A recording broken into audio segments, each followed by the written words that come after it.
Hey guys, it's Luke here and welcome back to another video. Now today's video is all about this mental looking MK7 Fiesta ST200. Now I'm not gonna lie, I do have a bit of a soft spot for one of these, as I actually considered buying one instead of a GT86 as a project car. This car in particular is owned by a chap called Wayne. He doesn't want to feature on today's video, which is absolutely fine. So I'm going to do my best to list every single modification on this thing, as well as taking the wheel and taking it for a quick spin. I've never actually driven a MK7 Fiesta ST before. I've been in a number of them, as you've probably seen on the channel, but I have driven the MK8, so I do have some sort of familiarity with the Fiesta ST platform. But I do understand that this is a lot more different than the MK8. Anyway, what do you guys think of this? It looks absolutely bonkers. Loving that rear wing, by the way. Anyway, let's run some more B-roll, and then I will do my very best to run you through all the mods on this car.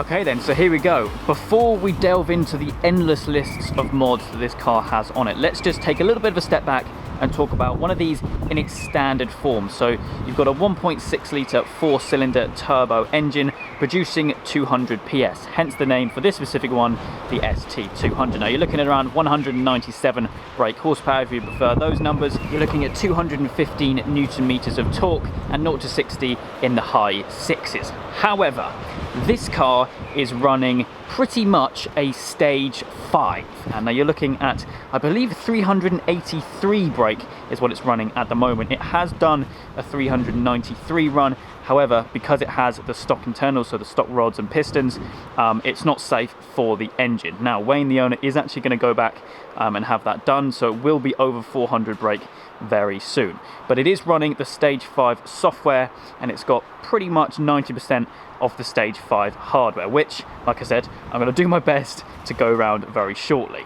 So like I said, 383 brake horsepower is what it's running at the moment. We're looking at 417 Newton meters of torque, so a jump of 200 in the torque department, and I'm not actually sure what it is 0 to 60, but I'm sure we'll experience that when we get out in the car very soon. Now the main reason why this car is running in the high threes is mainly down to the turbo, which is tucked way down in there. I'm not sure if we're going to be able to see it, but that is the Puma Speed X57R turbo, which out of the box produces 365 brake, but with some of the other hardware and the tune is made 383.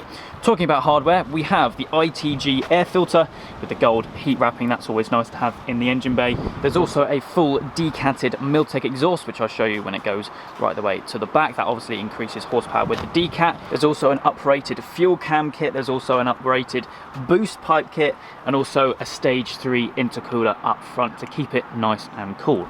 I'm liking this little grille as well. To be honest, I don't think there is one panel on this car which is standard. It's all little bits like this. The wrap, very quickly, is pretty cool. I think that is a Puma Speed special with the red wheels, the satin black, almost like mud spray effect with all the decals and sponsors here and there. We've got a vented bonnet as well, but this engine is, I mean, so much work has been done to this, and so much more is still to be done. So the car is going to go back to Puma Speed to have all the internals forged, which will be capable of, I think, 450 brake horsepower, which is silly, absolutely silly from a little 1.6 4-cylinder, but still, as its current state, it is running nearly 400 brake, but it's pretty mad. Now let's move along from the engine bay and speak to you guys a little bit more about what's been done. We've got a full Maxim design low-line kit, from the front splitter to the side skirts, I believe the rear diffuser as well. That, I mean, along with the car which is lowered, which is H&R lowering springs, 35mm all round, it just makes the car sit so well, along with the custom wheels as well, which have a slightly wider offset than the standard ones. The wheels, in fact, are a set of Caliber Tracklight ET32s or 35s, I believe, along with the Puma Speed big brake kit as well. Look at the size of them. and that is only on the front because, I mean, you don't really need it on the back, I don't think. But we've got a big brake kit, which is essential for big power cars. Like I said, it's lowered 35mm all round on H&R lowering springs. This custom rear wing is derived from some of the track cars with full carbon fibre, which is pretty cool. It's mounted to the tailgate along with the OEM wing back here. We've got some set stripes going along the front. This thing looks absolutely mad. Look at that wing. It almost looks like a Focus RS, like that actually. It really does remind me of that. Now, back here we've got the Miltech tips. Of course, it is a full decat system. Sounds amazing, and I don't think we've got pop and bang on this, which is actually quite a nice change for a Fiesta ST. Oh, and one more thing as well, it's fitted with a limited slip diff. This thing has had some crazy numbers of money thrown at it, and it looks absolutely mad. I do actually really like it, and it's kind of making me want a Fiesta ST now. I've experienced loads of them, like I said, from the Mark 7 and Mark 8 variety, but this one is absolutely mad. Obviously powered by Puma Speed X57R. I cannot wait to get out in this thing. But yeah, I think actually, without further ado, let's do just that. Let's hop on board and go for a little spin.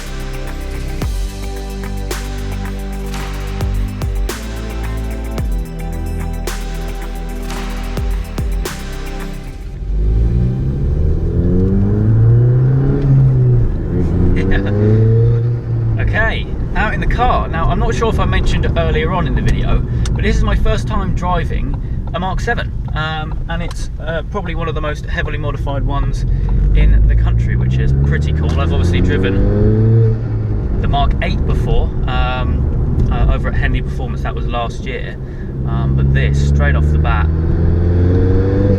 when it spools up, it is mad. And obviously this is a front wheel drive car, hence why you can't really put too much power into it because it would be undrivable. But anyway, we've just got some annoying speed bumps to negotiate. But in terms of the inside, it is pretty much stock, give or take a few little decals. But these seats, I don't think you even need to replace these seats unless you're going for a track build, because they're pretty nice. You get a lot of support, they're pretty comfy as well. Yeah, it is a lot of fun to drive, and I'm by no means pushing it yet. We're on our way to a dual carriageway at the moment, but well, yeah, these speed bumps are not ideal, especially if you've got a lovely Maxton kit on it as well, which we don't want to rip off. But yeah, just the amount of noises we're getting from that engine bay is unreal, and we do get a lot of looks with this. But anyway, that's just for third gear, 50% throttle. It picks up properly quick. In terms of clutch, that is all completely stock, I think, for now. More potholes. There's a thing with modified cars, you just have to be so careful with all the little bumps and everything. Obviously, because we've got aftermarket suspension as well. It's wrong lane. We have to be careful of all the rims and splitters and everything. But yeah, no, it's pretty easy to drive, to be fair. Obviously, it's the standard clutch, so yeah, it's not hard. It's not like a race clutch where it's either on or off. So if you wanted to daily this, which if you did, you'd be a madman, it would be pretty possible, I think. But anyway, stuck in traffic as per. The dual carriageway is just up here, I believe, and then we'll be able to see what this thing is really like.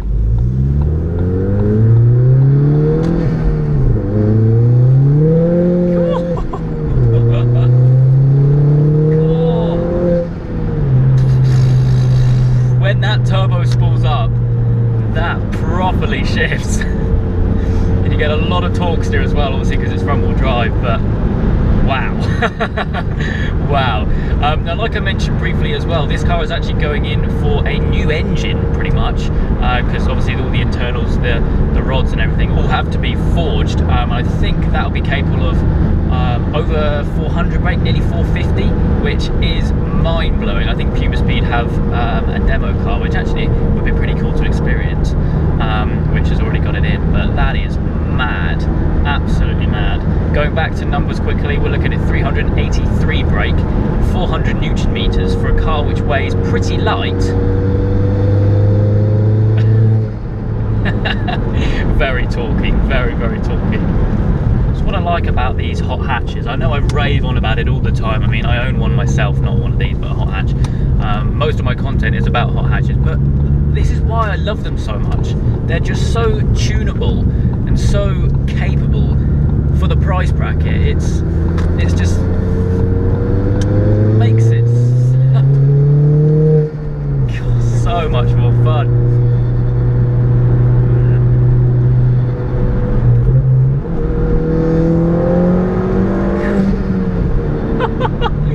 It just urges you to just do more and more and more. Unreal thing, unreal thing. Like I said, I've been in a couple of Fiesta STs before, but by no means as heavily tuned up as this. And yeah, I'm impressed. I am very, very impressed. What do you guys think? Should I sell the GT86 already and get one of these things? Yeah, why? It is pretty tempting, but then again, I haven't tuned the 86 or anything yet. But yeah, this is a proper little car, proper little car. This is the type of thing which would properly come alive on track, which is fairly possible. I mean, I've been out in Sam's, a friend of mine, a couple months ago, he's fully stripped the car out, and we mentioned in that video actually the reason why these things are so popular, and I think they're just raved about a lot, is just because of the amount of potential they have, the amount of modifications which you can get on these things is endless. But anyway, I think we're going to do one more dual carriageway run before we sign off the video. But yeah, properly fun car, properly fun.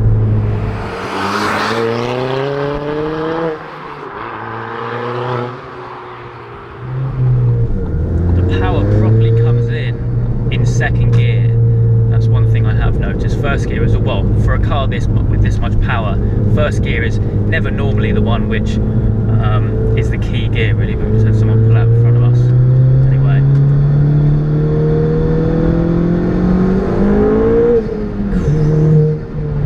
The thing is, which I've found, you get to the speed limit scarily quickly. I mean, that was, well, just coming off a roundabout to 60 in about 2 seconds is what it felt like. I'm not actually sure what the 0 to 60 is on one of these. I know stock they're in the 6s, but I imagine this is probably early 5s, late 4s, I reckon. Obviously it is front wheel drive, which does kind of let it down in that sense, but you can't really complain about that. That's just how they're built. But yeah, serious car.